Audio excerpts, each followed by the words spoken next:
अमेरिकेत जाऊन शेण खाल्ले, शिक्षा मात्र लोकांना. ताप आलाय डोक्याला, औषध चोळले पायाला, अशीच हिंदुस्थानची अवस्था झाली आहे. जेफ्री एप्स्टीनची फाईल राजकारण्यांचा कर्दनकाळ बनली आहे. हिंदुस्थानी राजकारणी सुद्धा धुतल्या तांदळासारखे नक्कीच नाहीत.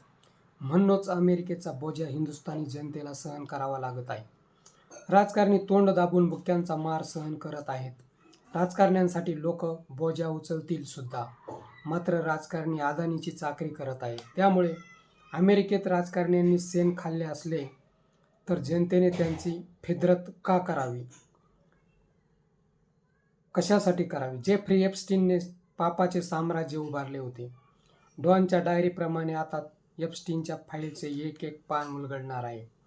त्यात कोणी कोणी शेण खाल्ले ते समोर येणारच आहे. मात्र प्रेसिडेंट ट्रम्प आपल्या अंदाजाने जगातील ट्याव करणाऱ्या नेत्यांच्या गळ्यात फास आवळत आहेत.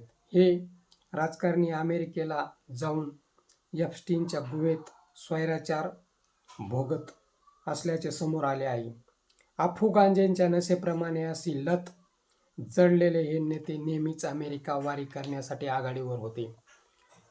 हिंदुस्थानातील बहुतेक राजकारण्यांनी या जेफ्री एप्स्टीनच्या गुहेमध्ये आपला स्वैराचार उपभोगलेला दिसतो आहे.